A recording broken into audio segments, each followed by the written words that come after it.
Санкт-Петербург. Сегодня 4-й, да, сеанс? 4-й сеанс. Тогда начинаемся.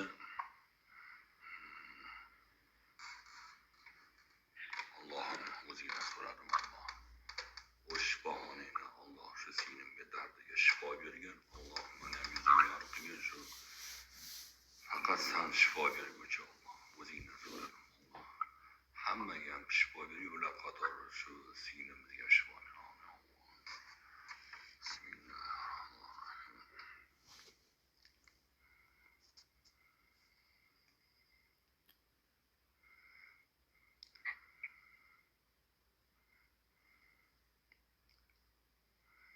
Aytingchi, qanday holatlar, o'zgarishlarni hozirgi vaqtgacha bo'lgan o'zgarishlarni aytsin.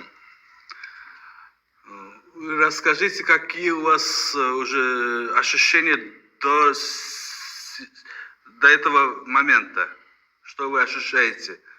То, что у вас происходило? Что сейчас ощущают, да? Угу. Сейчас у меня легкость в теле. Угу. Болью меньше. Угу. Alloh shifo bergin.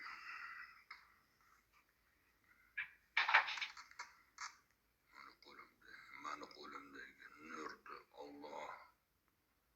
Allohim shu qizga buyurdim. Jo'natyapman.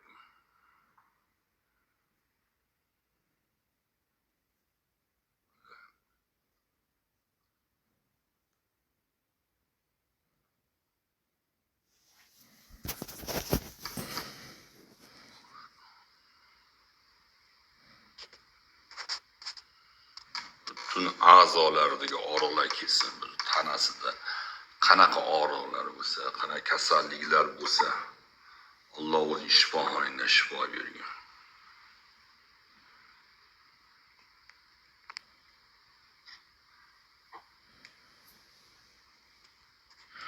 Yana so'rayman deganda, nimani shu tanasida nimani his qilyapti, yana nima bo'lyapti, shu aniqlikni kiriting yana.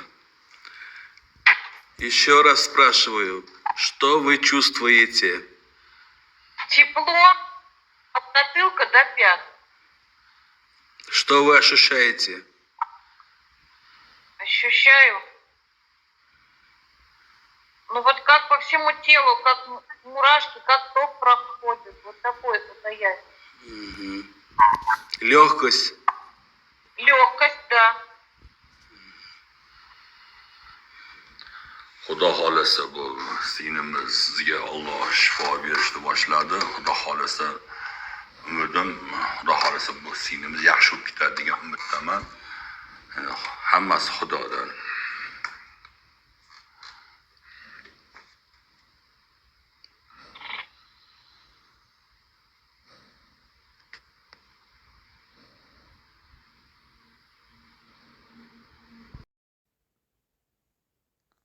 Men 2 yil oldin Iqbol Soliyevning Telegramdagi gruppasi bor ekan, o'sha joydan turib Telegramdan yozdim.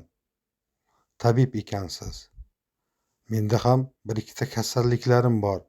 Davosi bormikan dedim.